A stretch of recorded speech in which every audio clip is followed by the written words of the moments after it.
ginagawa niyo dyan sa sulok, ha? Anong kalokohan yan, Chonchon? Nakikisiksikan ka dyan. Ha?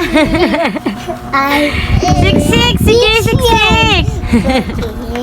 Ang kukulit niyo. Ganyan pang may mga bata sa bahay niyo, mga kinakalat nila o kinatapon. Eto, saan ka pupunta? Ha? Where are you going? Dito na nag-nosebleed yung ilong ko sa anak kong panganay. Napakadahil hindi ko naman ito yung mga English niya. Why are you going nga? Ay, Diyos ko. Why you open nga?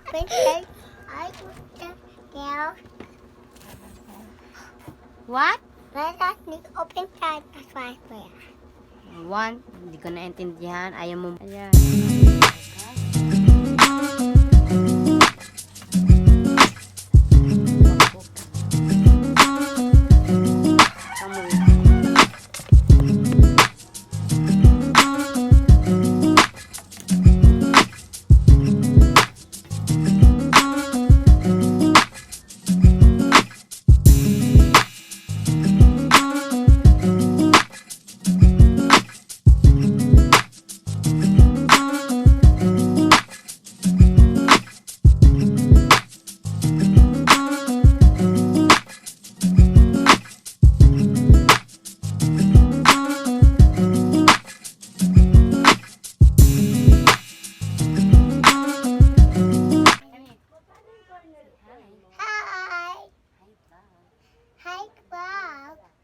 What are you doing?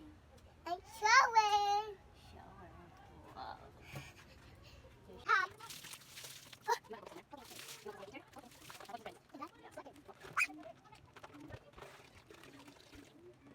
Why? Bakit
ang silang paliguan, ako naman ang mag-aasikaso para sa sarili ko. Kaso ang ending hindi natin maasikaso kasi nga hindi pa tulog yung dalawang bata.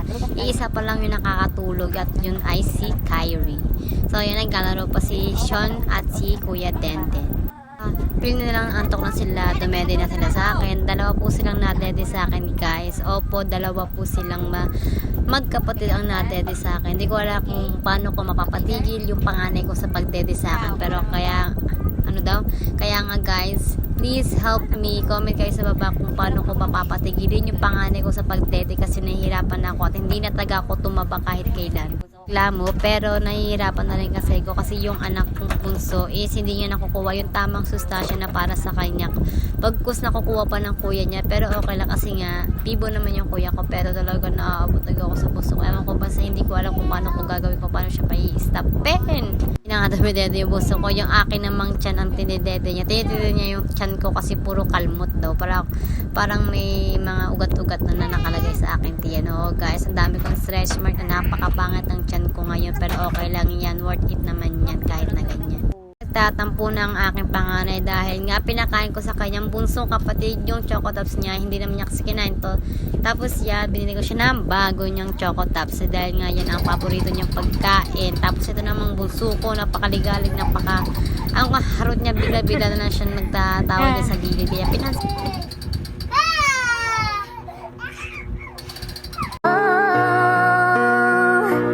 dahil ikaw ang sigaw ng ng puso ko. Ikaw ang nasa isip ko. Ang nais ko